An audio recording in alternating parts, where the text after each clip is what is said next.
As the country awaits President Cyril Ramaphosa's State of the Nation address scheduled for this Thursday, and will we still have Deputy President David Mabuza then or not, we don't know. But one political analyst, Tessa Dooms, believes SONA is an unnecessary event and expense. She says the money could be better spent elsewhere. Tessa Dooms, that political analyst, joins us now to elaborate on her argument about scrapping SONA. Let's start off with the money involved. At times, it's been up to 9.2 million rand to run a SONA.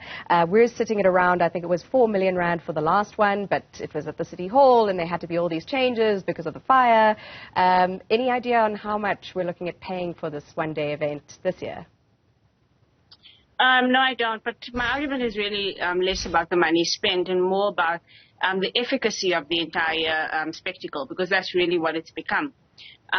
We need to realize that the SONA, unlike something like the budget speech or the times that the president needs to go for question and answer sessions at Parliament, is not a statutory event. It's not an event that's in law to happen. In fact, it started off in the Mandela era as a ceremonial event. And I think that in this point in our history, in this point in time, not only do we not have the time or the money for something that is ceremonial, but also the country is in a deep sense of crisis. And I could imagine if we were sitting in a state of war, if we were still sitting in an apartheid state, would we be okay with something that is being done on our time, done with our money, but is not done in a way that can actually further accountability, because the president can't be held to the things that come up in that forum because it's not a statutory event.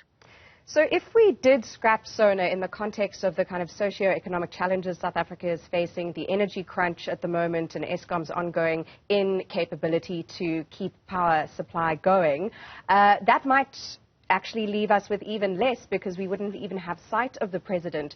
Would your proposal be to have something else in its place where there is an opportunity for accountability? And if so, what would it be, and where would it derive from in statute?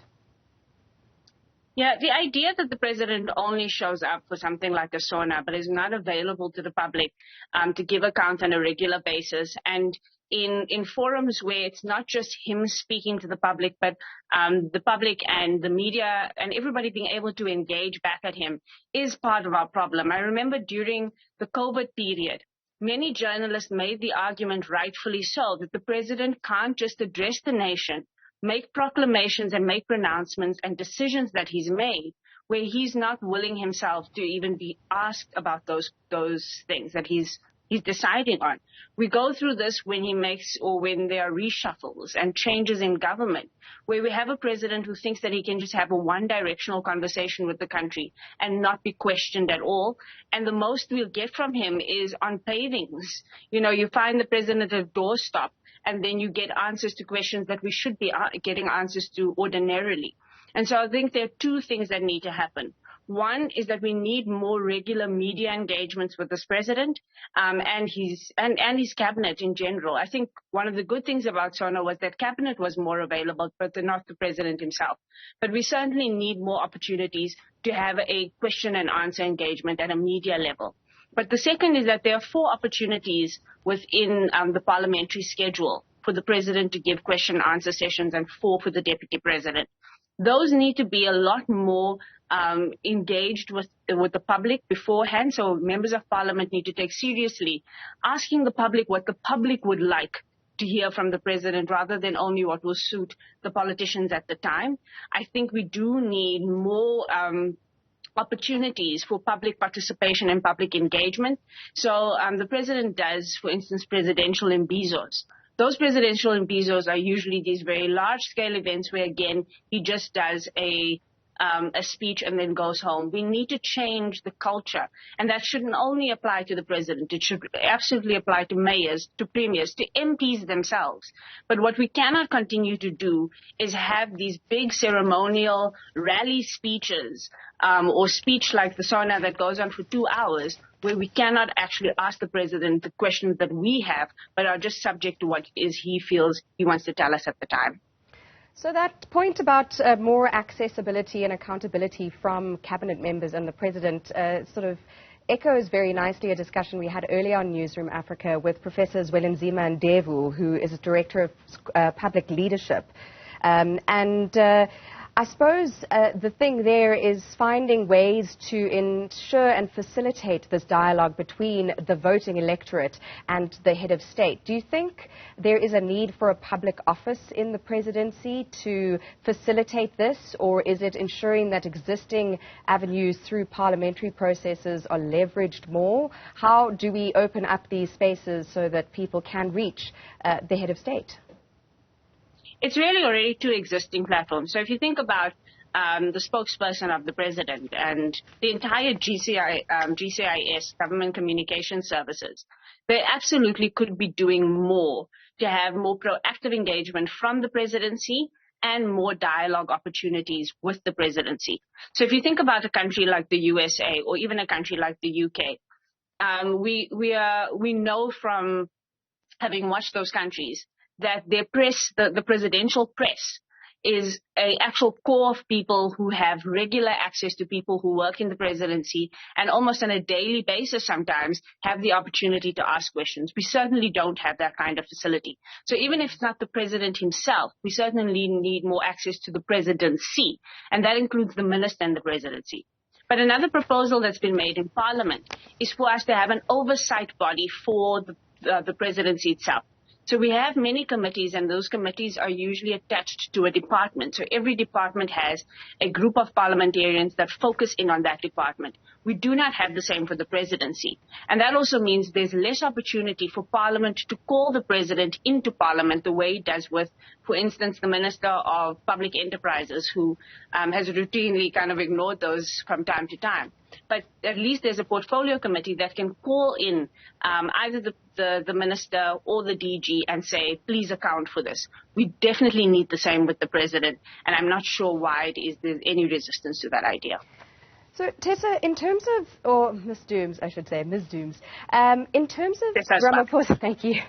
In terms of Ramaphosa's tenure as president, you know, we were told that in terms of public sentiment that he was actually more popular than the ANC when he was voted into office in those heady days of Tumamina and the New Dawn. How much do you think this approach to public engagement by the office of the presidency may have cost him? Phala Phala, for example, comes to mind very strongly, this notion that if you starve it of oxygen and simply brush queries about it aside as much as possible, that it will simply, you know, the fly will stop buzzing in your ear. What do you think it's cost his sort of security as head of state and head of the ANC?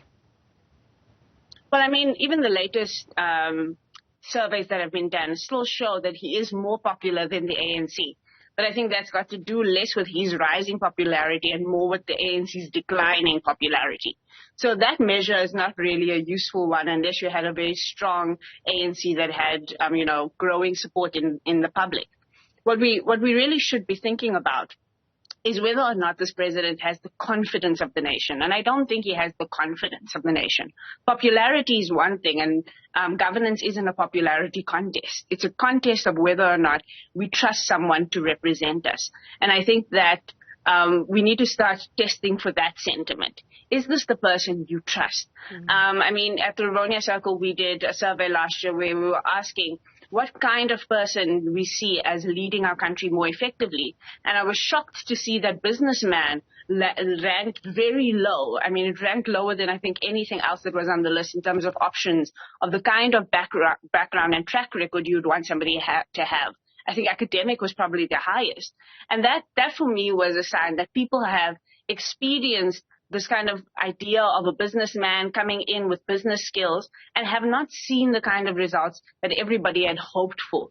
But more importantly, with this president particularly, we've seen him be willing to subject himself to ANC processes, to ANC opportunities to engage with issues, and not being willing to do the same with the country and taking the country into its confidence. And that's got a broader issue at play with the electoral system, because this president, very well, like every other ANC president before him, knows that he stands more of a risk of losing his tenure in office if he makes the ANC unhappy than if he makes the population unhappy.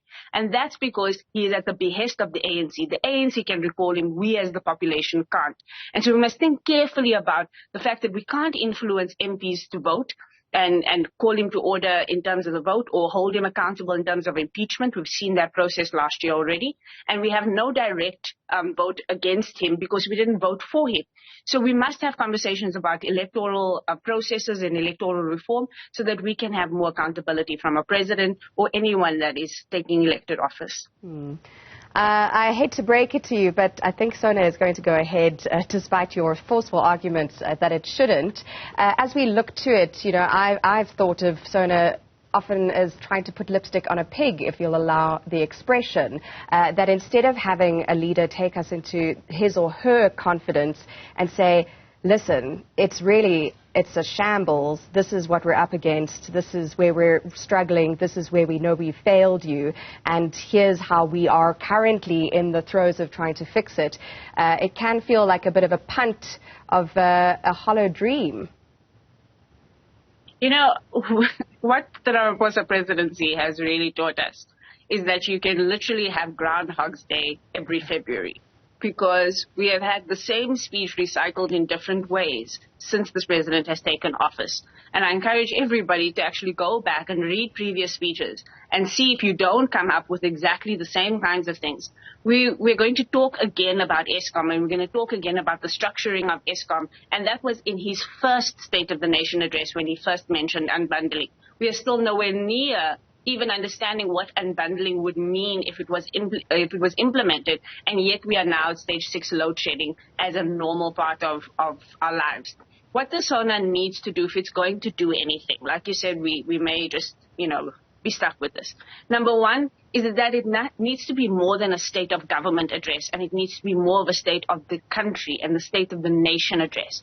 We as citizens and we as voters must see ourselves reflected in that speech, and the anxieties, the fears, the frustrations that we face must be embedded in that speech, showing that this government is not only looking inward and navel gazing.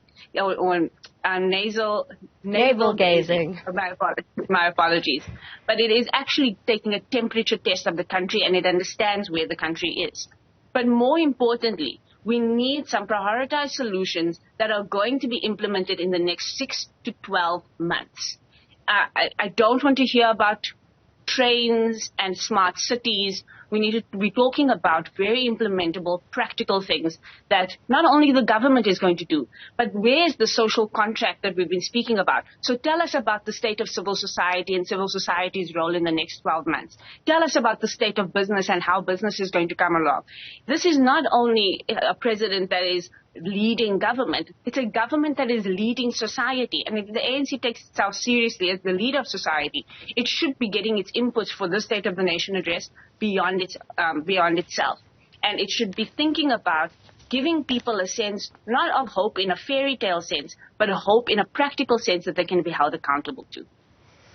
Tessa Dooms, we live in hope that perhaps some of that will make its way into the SONA address this coming Thursday. Thank you very much for your input on it.